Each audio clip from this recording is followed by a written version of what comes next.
sudah tahu kalau malam ini ngaji, terus jenengan nyampe di sini terus ngaji, ini namanya taufik. Wujudnya ibadah, wujudnya ngaji, inilah yang namanya taufik.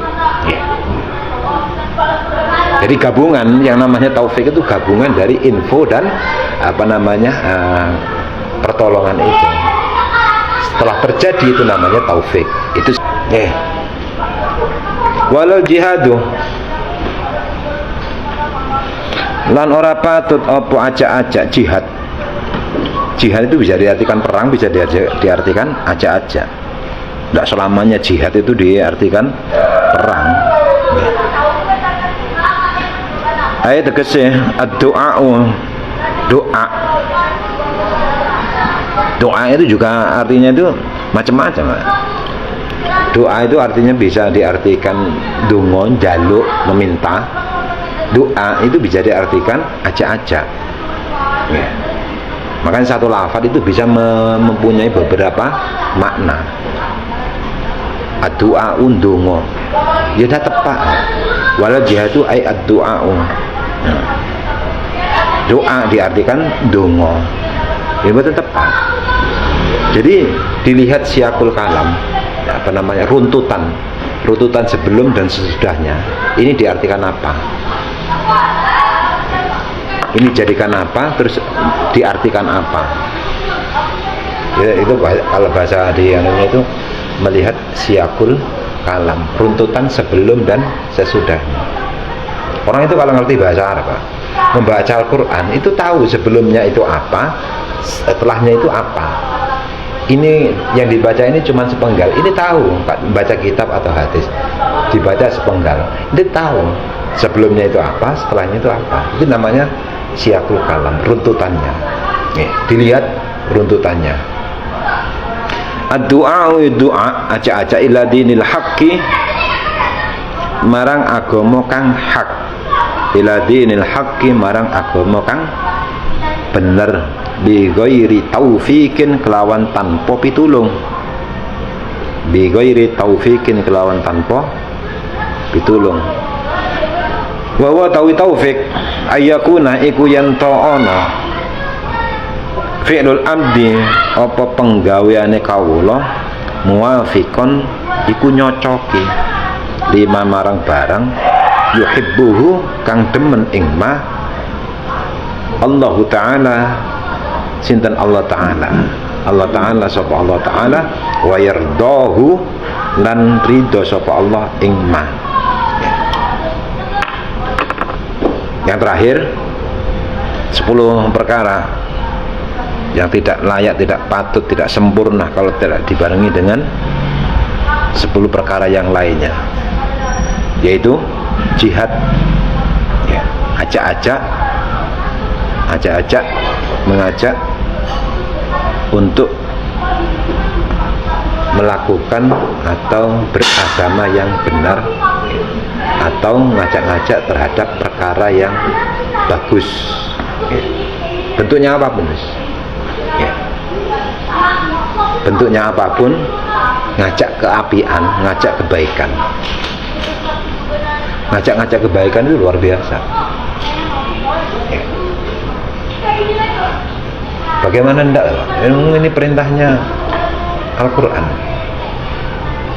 bahwa kita itu disuruh balighu anni walau ayatan, sampaikan dariku meskipun hanya satu ayat. Luar biasa loh. Ada orang itu ngajak-ngajak kebaikan, ayo ngaji, ayo sholat dan sebagainya. Makanya jamaah tabligh itu luar biasa. Jamaah tabligh itu luar biasa. Semangat ngajak orang untuk sholat berjamaah. Kita belum tentu loh, Pak. Belum tentu kita itu berani ngajak orang untuk sholat berjamaah. Belum tentu. Makanya segala sesuatu itu, siapapun itu, kalau dilihat sisi positifnya, banyak positifnya, banyak positif. Tapi kalau kita itu yang kita lihat itu kekurangannya, ya umbruk. Nah yang kita lihat itu positifnya apa? Negatifnya. Tengok entak.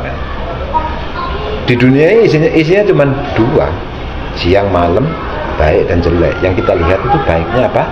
Jeleknya.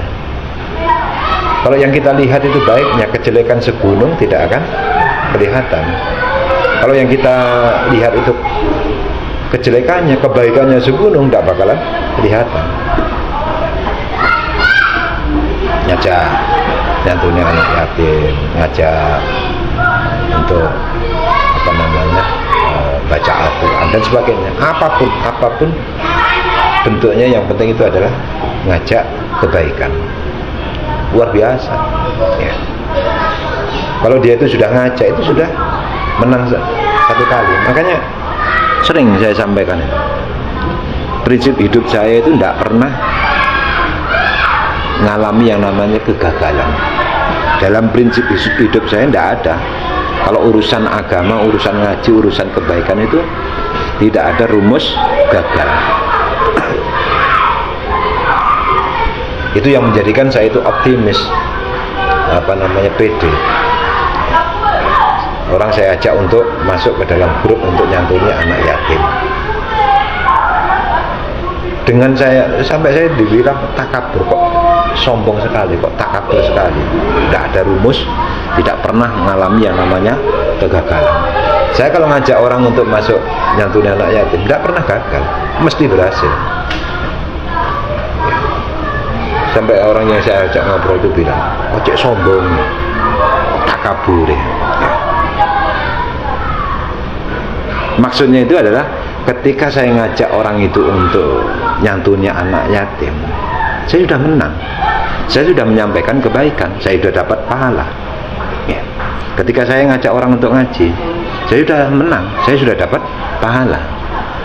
Perkara dia itu nyantuni atau tidak, ngaji atau tidak, itu urusan mereka, saya sudah menyampaikan ya. Nah kalau prinsipnya itu seperti itu tidak ada gagal, itu tidak ada ya. Minder itu tidak ada. Sampai kalau mau, alhamdulillah. Kalau sampai mau, saya menang 2 kali. Kalau sampai tidak mau, saya sudah menang sekali, saya sudah berhasil 1 kali. Maka tidak perlu berkecil hati. Diajak mau tidak mau itu bukan urusan kita. Yang penting kita sudah menyampaikan. Jangan nyalakan saya nanti. Kalau di akhirat dituntut oleh Allah, jangan nyalakan. Saya tidak pernah diajak. Siapa yang bilang? Saya sudah ngajak. Jangan nuntut loh ya. Wala jihadu bighairi taufikin. Ajak-ajak itu sudah luar biasa, sudah bagus sekali. Tapi tidak gayung tidak bersambut. Tapi gayung tidak bersambut. Jadi ya tadi itu, diajak tapi tidak mengiyakan. Cara mengiyakan, menang 2 kali. Terus temennya yang diajak itu terus akhirnya ngajak orang lain, menang lagi, dan seterusnya.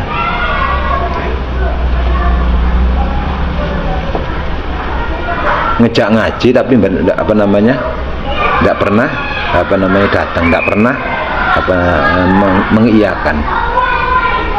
Nah, ayo Pak, kalau mau ikut nyantuni anak yatim ya, insya Allah Pak, kapan-kapan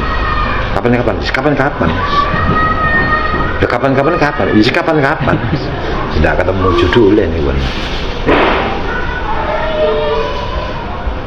Makanya jenengan kalau ngajak-ngajak orang ini tidak usah minder.